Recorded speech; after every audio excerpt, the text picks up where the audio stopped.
penuh ilmu teknologi seperti saat ini. Hadirin yang terhormat, untuk lebih menghemat waktu, saya akan bacakan susunan acara di siang hari ini. Pertama, pembukaan, yang kedua sambutan, yang ketiga acara inti, yang keempat umpan balik, yang kelima penutup doa. Untuk acara yang pertama, mari kita buka acara ini dengan bacaan umum kita bersama-sama, dengan harapan acara berjalan dengan lancar. Alhamdulillah, waalaikumsalam warahmatullahi wabarakatuh.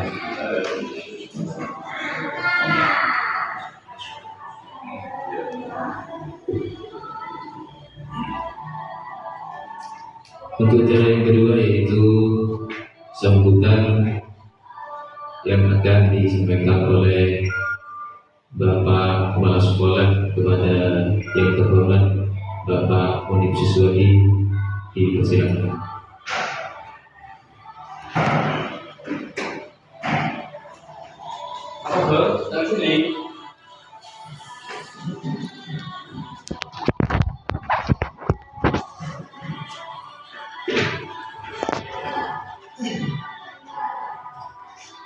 Assalamualaikum warahmatullahi wabarakatuh. Untuk enggak semuanya dikasih pahala, enggak semuanya. Saya ulangi aja biar pahalanya menyebar dengan baiknya. Assalamualaikum warahmatullahi wabarakatuh.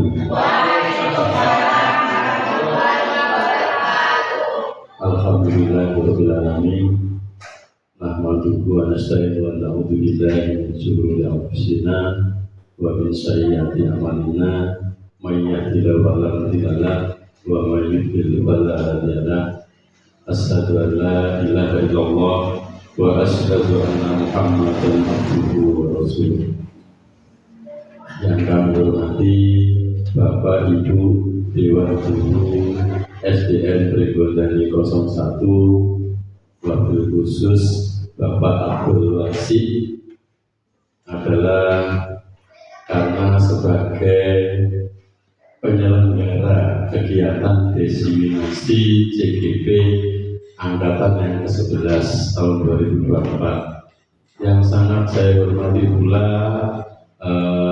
mas-mas mbak-mbak dari mahasiswa kolaboratif. Mudah-mudahan selalu diberikan kesehatan, kelancaran dalam beraktivitas hingga tuntas.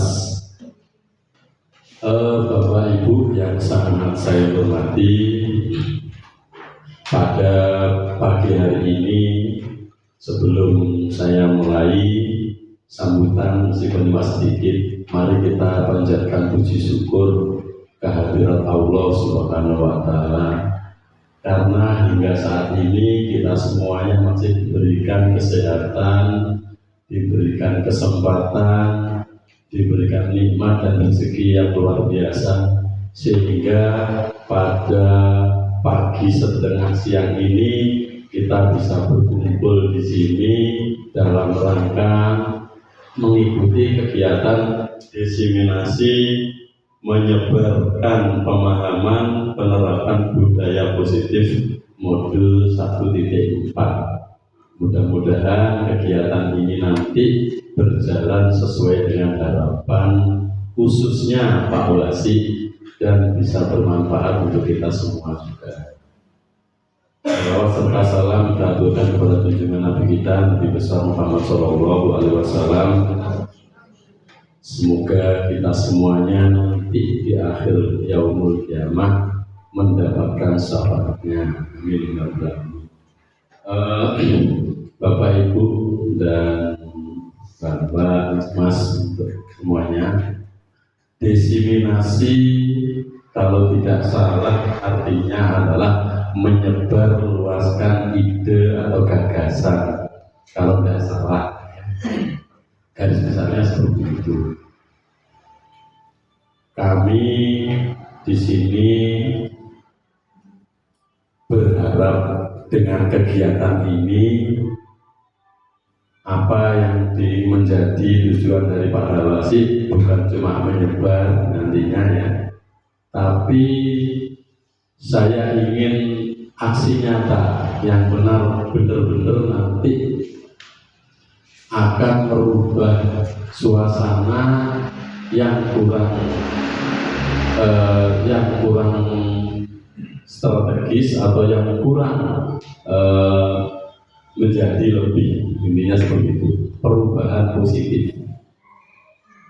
Tentunya perubahan positif fokus kepada perubahan anak-anak menjadi lebih luar biasa. Itu harapan kami juga. Kita semuanya di sini, Bapak Ibu sekalian ya, adalah mengemban kewajiban. Kewajiban tentunya karena kita sebagai guru, bahwa guru itu digugu dan ditiru. Semua apa yang kita pakai, semua apa yang kita lakukan, bahkan jalannya, ngomongnya, apapun itu akan dicontoh oleh anak-anak. Kalau anak-anak memang kurang peduli terhadap kita, paling tidak kita sudah berusaha menampilkan, menunjukkan, guru itu seperti ini. Karena guru dijamin masuk surga, guru itu. Gurunya ya, orangnya belum tentu nantinya ya. Jadi itu. Jadi mudah-mudahan nanti setelah kegiatan ini memang harapannya bahwa kegiatan positif yang ada di situ nanti benar-benar akan mengimbas kepada kita dan khususnya pada anak-anak nanti. Mungkin hanya itu ya, sambil menikmati apa yang ada di situ ya. Karena ini yang punya gawe Bapak Abdul Wasi ini ya.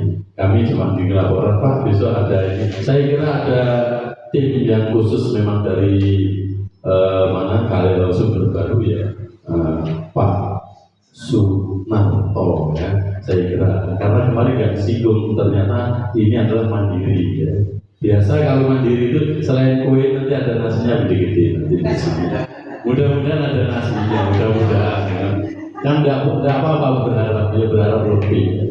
Kenyataannya memang agak lapar. Wah, ya harapannya itu. Tapi yang paling penting adalah kegiatan ini untuk mas-mas ini dan pasti sudah sering ikuti kegiatan ini ya. Ini adalah diseminasi yang memang ya, anggap aja kegiatan apa itu namanya ya, penyebarannya. Tentunya perlu banyak seharusnya Bapak sih. Katanya mau mengundang orang dari luar tapi tidak.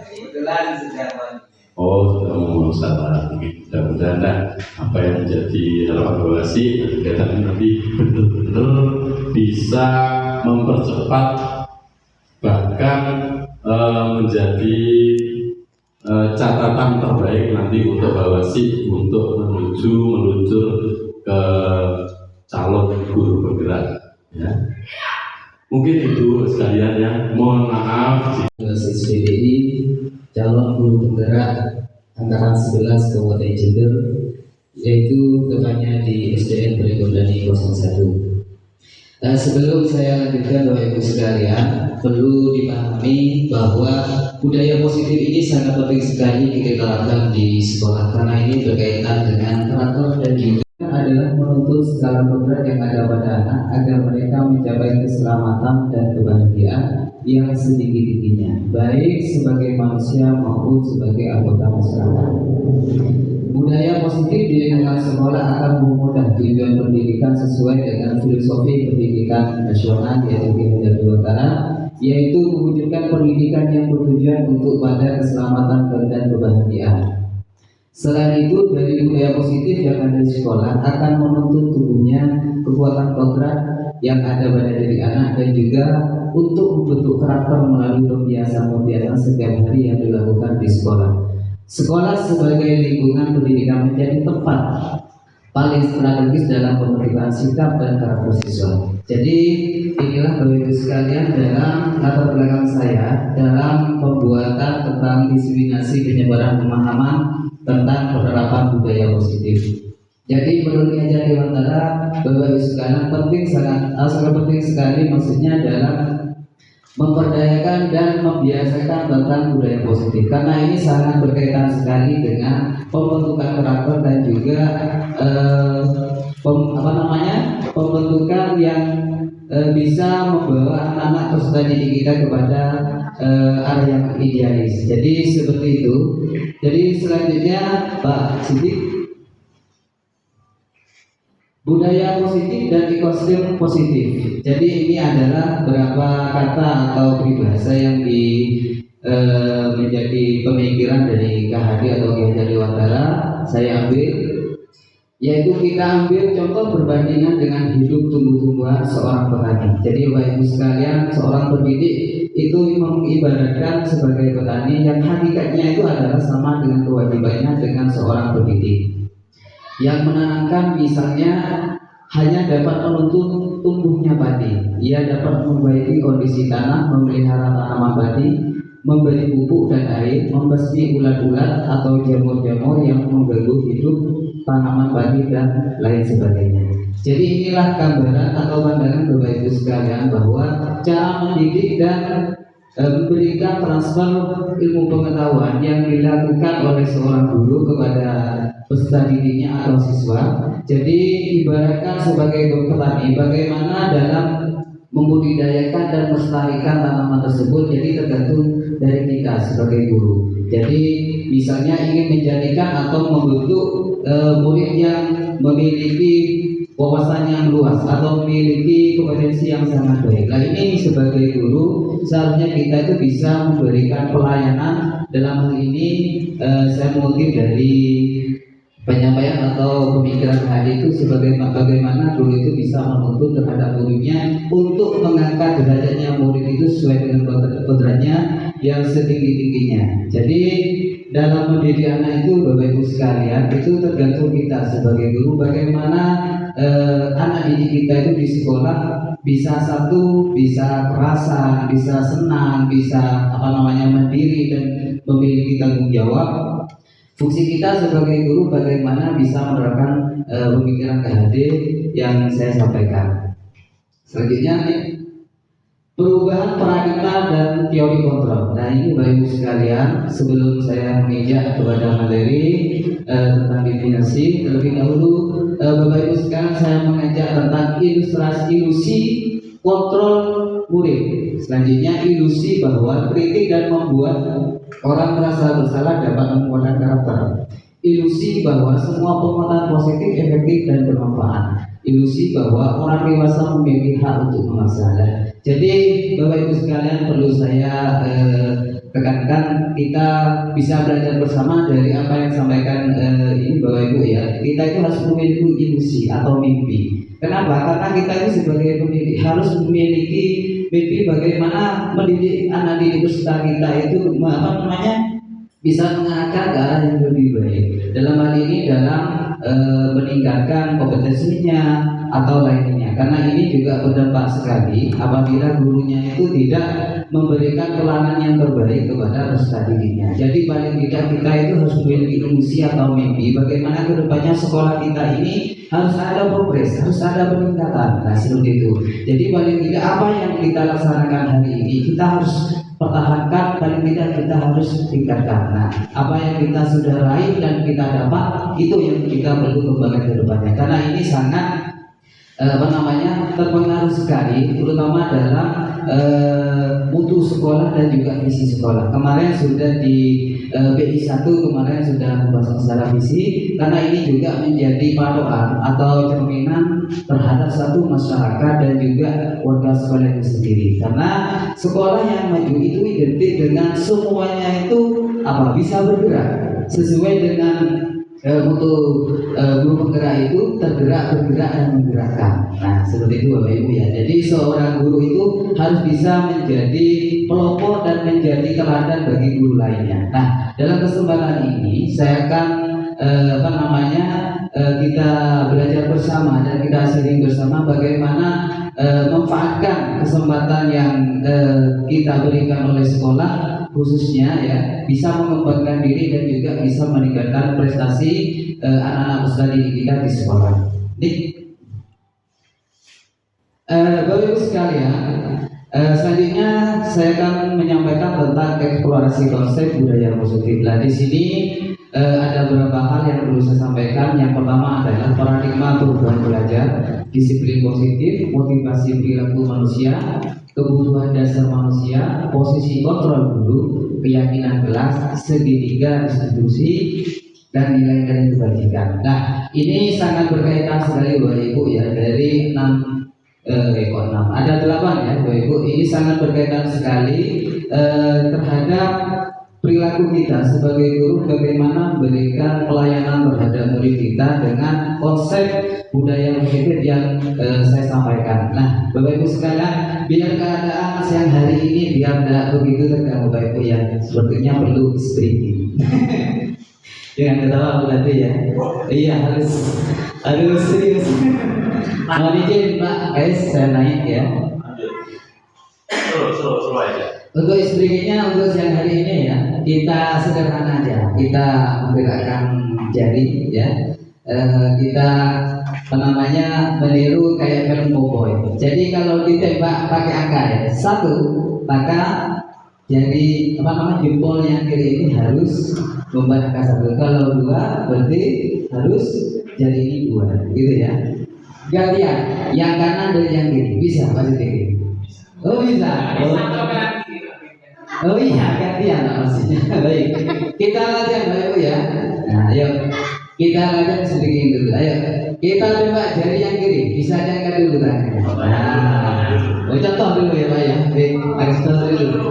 Contohnya dulu ini. Jadi tangan yang kiri ini dikembangkan dulu. Setelah itu baru ketika sudah saya perintahkan angka 1, berarti jempolnya yang kiri diangkat ya. Saya siapkan dulu. 1 langsung ya. 1. Nah. 2. Ya, yang kanan 2. Boleh 2 itu kanan. Iya, yang kanan. 3. Terus yang kiri 4 dibanding kaki. Ini ya. Iya, ini nanti Pak ya. Biar kita itu fokus dengan sensasi. 5. Lah, seperti ini bisa Bapak Ibu ya. Iya, nyatai aja, bagi joy. Monggo. Ayo, 1, 2, 3. 1, 2, 3. Yang kiri 4. Yang kanan. Yang kanan. Yang kanan 4. Nah, oke. 5. Lah, oke, tepuk tangan bagi kita semua. Terima kasih. Bagi Ibu sekalian ya.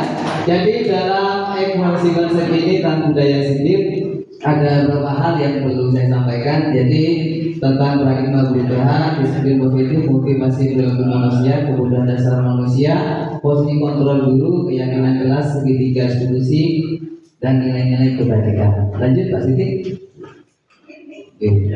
Pembelajaran pendidik punya waktu dalam menyusun perencanaan serta merumuskan asesmen sesuai dengan kebutuhan peserta didik dengan masing-masing.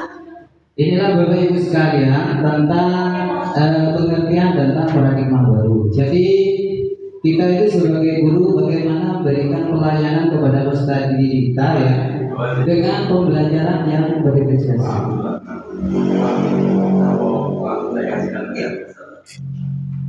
Jadi berdifferensiasi itu mungkin Bapak Ibu sekarang ada yang bisa menjelaskan, monggo. Mungkin ada dari mahasiswa bisa memberikan jawaban tentang berdifferensiasi. Mungkin ada dengar-dengar atau mungkin baca-baca, sempat baca berdifferensiasi itu apa? Mungkin bisa menjelaskan. Bisa? Enggak? Lebih. Oh, ya. Jadi berdifferensiasi itu bagi sekalian ya, langsung aja. Itu adalah memberikan pembelajaran kebebasan yang memberikan ruang dan kelonggaran terhadap anak-anak itu. Bagaimana anak itu memberikan belajarnya itu bebas dan bukan bebas dalam artian itu tidak teraturan, tapi tetap dalam kontrolnya guru, dalam kontrol guru seperti itu. Misalnya si A nakal, tidak tahu baca, nah kita cari si A ini hobinya apa? Mungkin dengan mulai hobi tersebut anak itu bisa kita berikan transfer ilmu atau berikan bimbingan seperti itu. Jadi tidak harus katanya Pak kemarin belajar itu tidak harus di kelas, tapi bisa di luar. Mungkin kita belajar di lingkungan di sekitar sekolah mungkin ya, atau di lainnya. Lanjut. Nah, oh ya, dan sebelumnya tadi membahas tentang profil Pancasila. Nah, profil Pancasila ini Bapak Ibu sekalian ya, ini sering digaungkan oleh Menteri Pendidikan kita, yaitu Mas Menteri Nadiem Makarim, yang menjelaskan bahwa profil Pancasila ini sangat penting dan sangat urgent sekali diterapkan untuk generasi muda. Dalam hal ini adalah bagaimana mencetak generasi muda kita ini yang memiliki wawasan Pancasila, bukan Pancasialis ya, Pancasila. Jadi profil Pancasila itu kalau saya bacakan, pelajar Pancasila gotong royong, mandiri, kreatif, dan bernalar kritis. Nah seperti itu ya. Selanjutnya pembelajaran dengan paradigma baru. Nah ini mungkin sudah dibahas. Oke lanjut Pak Siti. Oke, nah dari budaya positif ini Bapak Ibu sekalian, saya sempat ngambil beberapa referensi baik itu di Google maupun di beberapa buku tentang masalah budaya positif. Di sini saya ambil tentang pemikiran yaitu teori kontrol tentang doktor, maksudnya William Glaser, yang mengkonsepsi tentang makna kontrol. Jadi di sini Bapak Ibu sekalian, yang dibahas dengan ilusi atau kontrol yang harus dimiliki oleh seorang guru itu di sini adalah bagaimana ilusi guru itu bisa mengontrol murid. Itu satu ya Bapak Ibu. Jadi sebelum kita itu menerapkan materi, terlebih dahulu kita harus kenal dulu murid kita pertama. Terus yang kedua, cara penguasaan kelas seperti apa. Baru kalau itu sudah kita dapat, baru kita bisa memberikan materi. Selanjutnya yaitu bisa berilusi bahwa kritik dan membuat orang merasa bersalah dapat membuat karakter. Jadi kita sendiri Bapak Ibu sekalian, cara kita mendidik anak kita atau peserta didik kita ya, kita itu harus melihat karakter, karena tiap anak itu memiliki karakter yang berbeda-beda, baik si A atau si B dan seterusnya ya. Karena tiap anak itu memiliki kemampuan yang berbeda-beda. Jadi kita sebagai guru tidak boleh memaksakan atau sifatnya sesuatu yang sangat anak-anak itu dianggap tidak mampu kita paksakan, itu tidak boleh. Itu namanya melanggar hak asasi anak. Jadi kita itu memberikan kebebasan seperti itu. Lanjut nanti. Nah, di sini Bapak Ibu sekalian merupakan contoh bagaimana kita memberikan pelayanan atau merespon atau kebutuhan anak itu, bagaimana cara merespon kita, dan di tabel ini sudah dijelaskan. Nah, bagaimana kita itu memberikan kebutuhan anak, terus kita sigap atau respon terhadap kebutuhan anak itu. Nah, cara atau langkah-langkahnya seperti tabel di depan ini. Nah, selanjutnya Bapak Ibu sekalian, yaitu tentang disiplin positif. Disiplin ini berasal dari kata disiplina, yang artinya itu adalah belajar. Ini adalah bahasa dalam bahasa Yunani atau Inggris, yang artinya itu belajar. Disiplin mengacu pada disiplin diri yang memiliki tanggung jawab terhadap apa yang dilakukan berdasarkan nilai-nilai yang diyakini. Terus disiplin positif merupakan salah satu cara penerapan disiplin yang bertujuan untuk menumbuhkan kesadaran serta memperdayakan peserta didik tanpa imbalan atau penghargaan reward atau ancaman atau hukuman. Nah, Bapak Ibu sekalian, tentang disiplin positif ini sangat penting buat kita, bagaimana cara kita menangani anak apabila ada beberapa kasus. Satu contoh Bapak Ibu ya, misalnya ada si A, nah ini nakal. Terus cara atau langkah kita menghadapi anak yang seperti itu seperti apa? Nah, nanti akan dijelaskan setelah ini. Nah, sebagai pendidik, tujuan kita adalah menciptakan peserta didik yang disiplin dalam diri sehingga mereka berperilaku mengacu pada nilai-nilai kebajikan universal dan memiliki motivasi perubahan berperilaku ke arah yang lebih baik. Nah, ini salah satu tentang disiplin positif yang jelas dengan kebijakan apa yang sudah digarap di sekolah, yang sudah disepakati oleh sekolah dengan adanya peraturan, mengantarkan peserta didik kita atau siswa kita ini kepada arah yang lebih baik. Itu menjadi visi sekolah. Selanjutnya nilai-nilai kebajikan. Nah, apa saja yang dimaksud dengan nilai kebajikan di sini adalah yang disepakati bersama, terlepas dari suku, bangsa, agama, bahasa maupun latar belakang. Nah, ini Bapak Ibu sekalian tentang penerapan nilai-nilai kebajikan di sekolah, yaitu tidak lepas profil Pancasila. Tadi sudah disebutkan yaitu tentang profil Pancasila. Apa yang dimaksud dengan profil Pancasila di sini? Isinya adalah beriman dan bertakwa pada Tuhan Yang Maha Esa, berakhlak mulia, berkebinekaan global, gotong royong, mandiri, kreatif, dan bernalar kritis. Nah, selanjutnya toleransi, hormat, integritas, mandiri, menghargai, dan seterusnya. Dapat dipercaya, lurus hati, pendengar yang aktif, tidak meremehkan orang lain, dan selanjutnya ya. Jadi Bapak Ibu sekalian, tentang nilai kebajikan ini bagaimana kita itu dalam memberikan pelayanan kepada anak-anak, memberikan wawasan atau pengetahuan kepada anak-anak ya, itu tidak lepas satu yang barusan saya sampaikan, yaitu tentang pengamalan nilai-nilai profil pelajar Pancasila. Jadi seperti itu Bapak Ibu ya. Lanjut. Kebutuhan dasar manusia, Bapak Ibu sekalian, kita itu selaku manusia memiliki berapa kebutuhan? Ada sandang, ada pangan, ada apa lagi Bu ini? Papan. Nah, jadi itu menurut teori apa Bu ini? Ekonomi ya. Ekonomi itu. Ya, jadi seperti itu Bapak Ibu ya. Ini dalam program Guru Bergerak, mungkin ini ada mahasiswa sering melihat ya tentang kebutuhan dasar manusia. Di sini ada 5. Apa yang dimaksud dengan kebutuhan dasar manusia? Yang pertama adalah bertahan hidup. Ini penting. Maksudnya buat kita sendiri bahwa kebutuhan dasar manusia itu adalah bertahan hidup. Karena kalau tidak bertahan hidup pasti mati. Seperti itu ya. Apa yang dimaksud dengan bertahan hidup? Mungkin makan, minum, dan seterusnya. Selanjutnya itu kasih sayang dan rasa diterima. Jadi kebutuhan dasar manusia itu harusnya dikasih sayang. Contohnya dengan apa? Mungkin kita kalau di sekolah kita itu bisa dekat dengan murid, ya.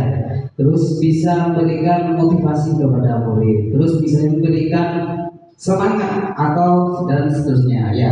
Selanjutnya itu penguasaan. Ini juga salah satu kebutuhan dasar manusia, yaitu penguasaan. Kenapa? Karena manusia itu tidak lepas dari ada rasa keinginan, ada rasa ingin tahu seperti itu. Jadi dengan adanya kebutuhan dasar manusia itu, ya, bisa menguasai apa yang diinginkan. Terus kesenangan. Nah, di balik itu kedasar manusia, ya, kebutuhan manusia itu ada kesenangan. Karena kesenangan itu sangat berkaitan sekali dengan kehidupan kita. Di mana ada senang pasti ada sedih seperti itu. Tapi paling tidak kita itu sebagai guru memberikan yang happy saja di sekolah. Jadi apa-apa yang ada di masalah di rumah jangan dibawa sekolah Bapak Ibu ya. Karena itu sangat berpengaruh. Bisa saja sensitif kepada murid ya.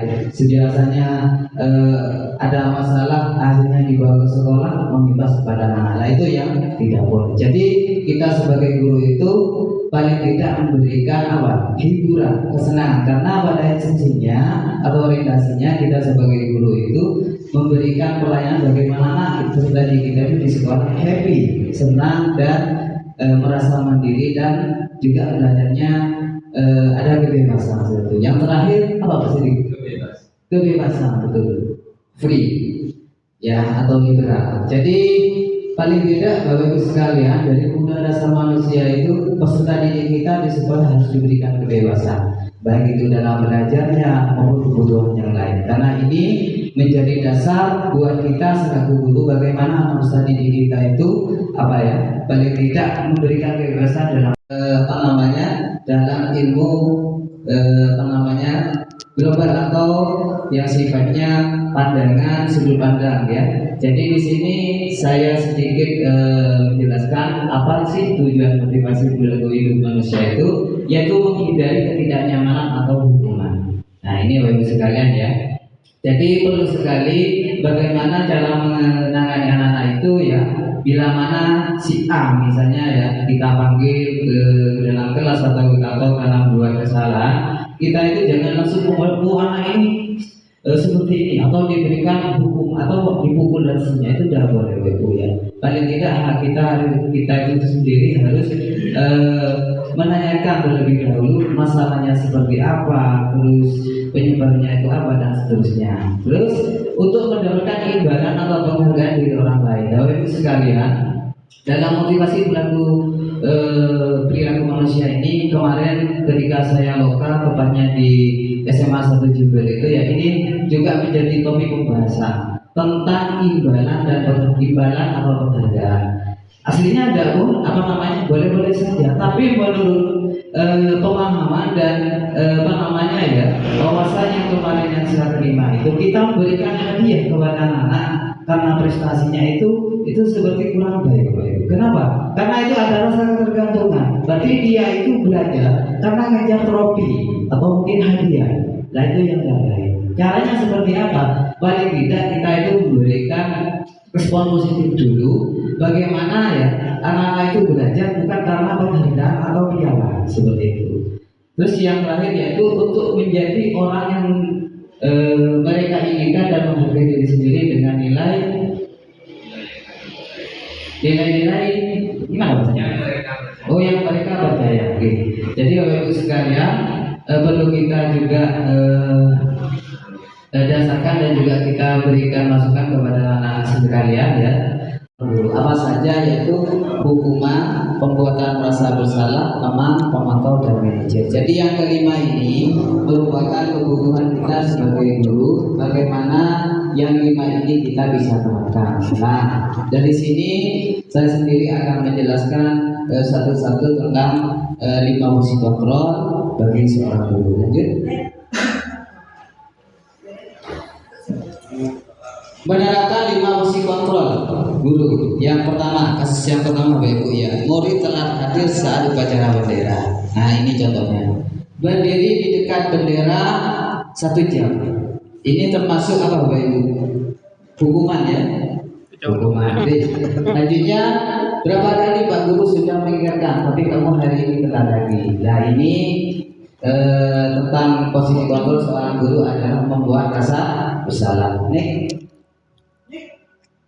Terus kasus yang kedua, murid telah hadir tadi ya, sama aturan sekolah sudah jelas, sudah Pak Guru jelaskan. Ingat ya, jangan berat lagi. Nah ini posisi kontrol di sini adalah sebagai pemantau. Jadi selanjutnya, bagi yang melanggar telah hadir, saat upacara konsekuensinya berdiri di dekat bendera. Ini adalah posisi kontrol di sini adalah sebagai teman. Lanjut, betul.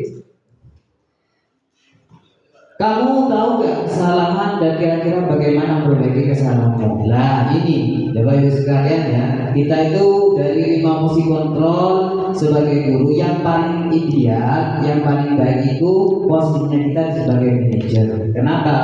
Karena manajer itu memberikan arahan, bimbingan. Jadi tidak langsung memvonis anak itu misalnya ditanyakan kamu ini kok datangnya telat misalnya ya, karena ini dan seterusnya, kemudian divonis kamu berdiri. Nah itu tidak baik. Jadi fungsi kontrol yang harus kita pegang dan juga terapkan di sekolah itu di sini idealnya adalah sebagai manajer. Lanjut. Penerapan fungsi kontrol Bapak Ibu sekalian, di sini ada semacam pertanyaan ya. Fungsi kontrol apakah aku? Nah, saya kecewa sekali dengan kamu. Lah, fungsi kontrol yang kita pegang atau kita terapkan apa maksudnya? Fungsi kontrol dari yang 5 bahasa: hukuman, teman, manajer, pemantau. Teman, menurut saya. Teman ya. Saya kecewa sekali dengan kamu. Berarti posisi kontrol bagi Pak Nurul Pasitik adalah sebagai teman. Oke, yuk. Terus pertanyaan kedua, kamu terbiasa telat hadir ke sekolah saat upacara bendera. Nah ini posisi kontrol apa ini maksudnya? Mungkin Bu Yuli. Apa yang memvonis itu? Membuat hukuman, Ya. hukuman, teman, manajer, terus apa lagi tadi? Oh 2. Nah ini sebagai posisi kontrol apa? Nah mungkin kembali lagi Pak Sidik dari yang 5 barusan. Ya betul. membuat keyakinan kelas itu di sekolah bisa terlaksana dengan baik dengan adanya kesepakatan kelas. Lanjut, Pak Siti. Nah, keyakinan kelas, hukuman dan penghargaan. Nah, ini tadi sudah saya jelaskan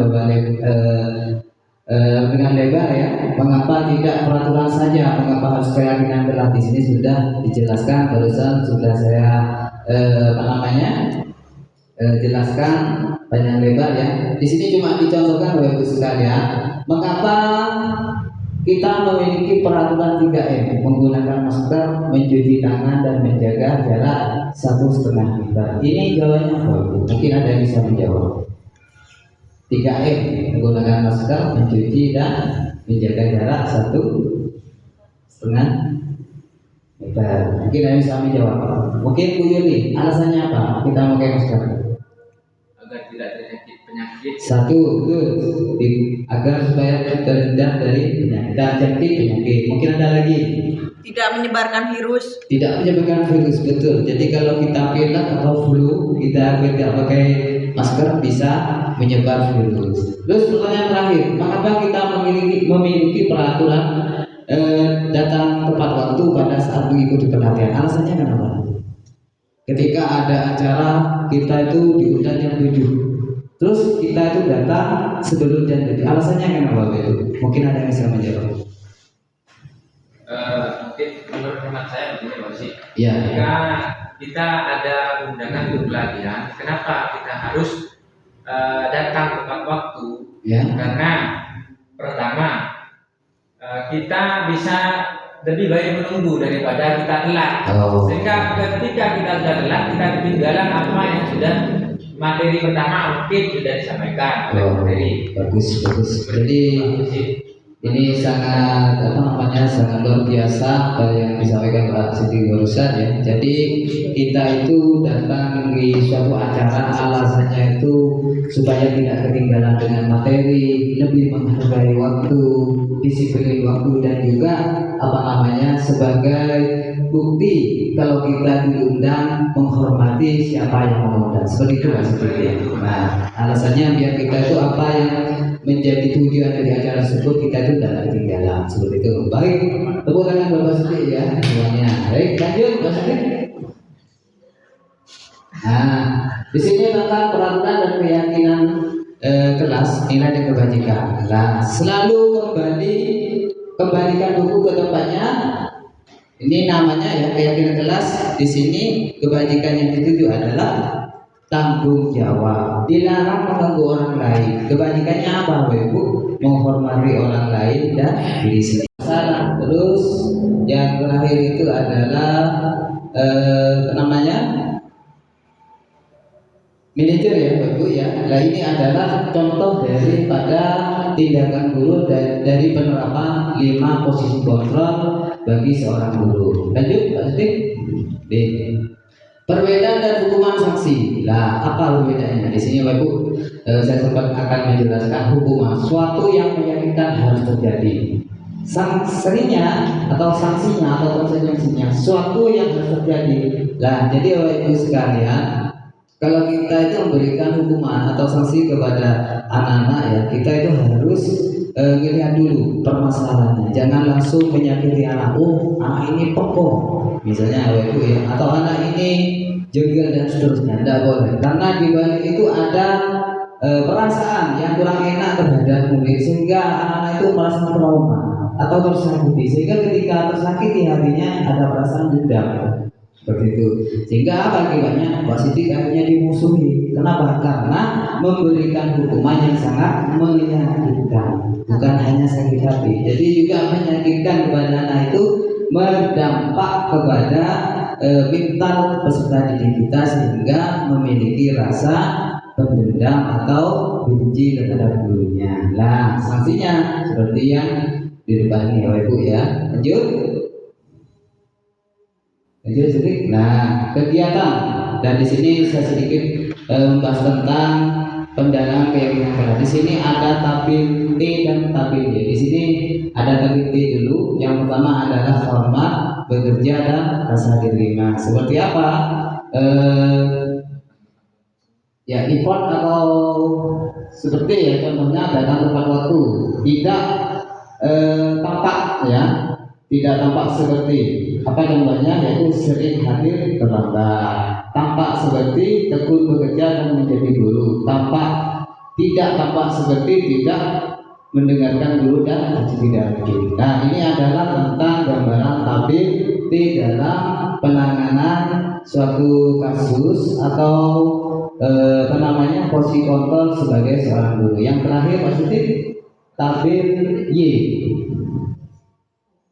Nah, tabir Y ini hampir sama Bapak Ibu, cuma di sini bagaimana seorang guru itu bisa menganalisa mulai dari pertama tentang cara dengar peserta didik itu sendiri, terlihat, terus dalam berperilaku. Nah, ini gambaran tentang penanganan suatu kasus yang harus dilakukan seorang guru tentang kaitannya dengan posisi kontrol ya dalam penerapan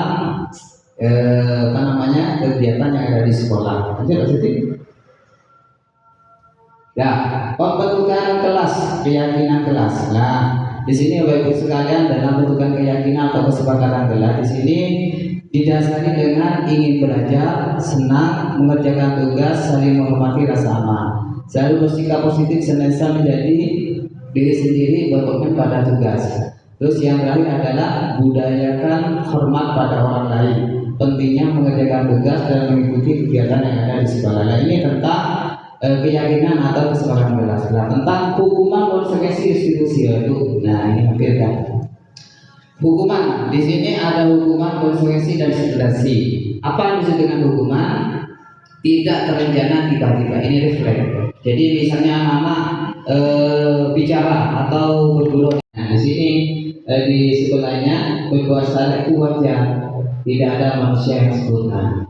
Terus Bapak Ibu tidak mau mencari siapa yang salah atau benar, tapi Bapak Ibu akan mencari solusinya dari masalah tersebut. Kamu harus menyadari kalau kamu itu salah. Nah, ini tentang menstabilkan identitas ketika anak-anak itu dalam bermasalah atau berbuat tindakan yang melanggar aturan sekolah. Jadi validasi tindakan yang salah. Pada dasarnya setiap perilaku berupaya memenuhi sebuah kebutuhan tertentu. Nah, seperti apa? Kamu melakukannya, contohnya, karena kamu merupakan sesuatu yang penting. Nah, kamu patut bangga karena kamu melindungi sesuatu yang penting buat kamu. Nah, jadi Bapak Ibu sekalian, ini adalah tentang validasi tindakan yang salah. Terus menanyakan keyakinan. Nah, setiap kita dari yang dua barusan Bapak Ibu ya, namanya menstabilkan identitas, validasi tindakan yang salah, yang terakhir adalah menjaga keyakinan. Pada dasarnya setiap perilaku berupaya menjadi memenuhi semua kebutuhan tertentu. Nah, jadi ini tentang telah menanyakan keyakinan kelas. Kamu melakukan karena kamu pertahankan sesuatu yang penting. Kamu patut bangga karena kamu melindungi sesuatu yang penting buat kamu. Oke. Lanjut pasti. Nah, lanjut. Nah, ini yang paling penting Bapak Ibu ya. Dari pembahasan barusan ini yang paling akhir.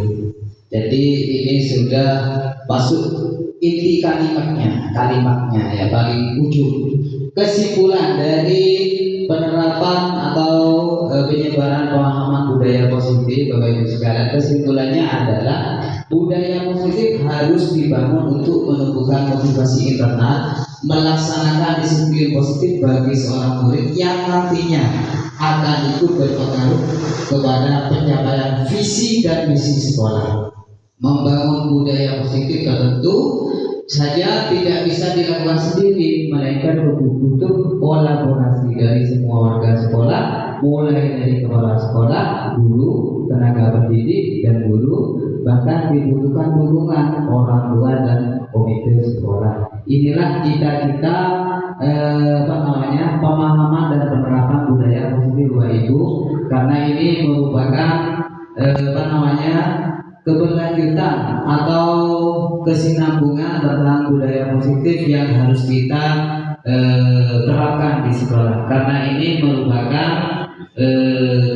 yang berkaitan sekali tentang pemahaman visi-misi sekolah yang memiliki ikatan tentang budaya positif yang harus dibangun di sekolah. Karena ini sangat Bapak Ibu berkaitan sekali dalam menerapkan budaya positif di sekolah, dan ini perlu kolaborasi atau kerjasama baik kepala sekolah, guru, tenaga pendidik, dan murid, bahkan orang tua dan komite sekolah. Lanjut, terima kasih. Baik Bapak Ibu, hanya ini penyampaian dari saya selaku calon guru penggerak angkatan 11 Kabupaten Jember di SDN Baringkondani 1, yaitu tentang diseminasi penyebaran pemahaman budaya positif modul 1.4. Alhamdulillah pada siang hari ini bisa terlaksana dengan baik. Sebelum saya tutup, mungkin ada umpan balik atau evaluasi, terus mungkin jedanya mungkin untuk agar yang lain itu konsentrasi itu juga butuh jeda itu. Yang kedua bahwa sih salah satunya yang saya dengarkan tadi, mari kita mulai bersama-sama Bapak-Ibu sekalian, karena di sana tadi ada tentang ilusi, ya, tentang ilusi penguasaan kelas salah satunya. Jadi betul bahwa kalau anak-anak kita atau kita itu belum bisa menguasai kelas dalam arti pembelajaran itu akan bisa kita laksanakan dengan baik kalau anak-anak betul-betul sudah fokus untuk menuju ke sana. Ya. Jadi penguasaan kelas ini nomor 1 memang. Ya, saya perhatikan beberapa ya mulai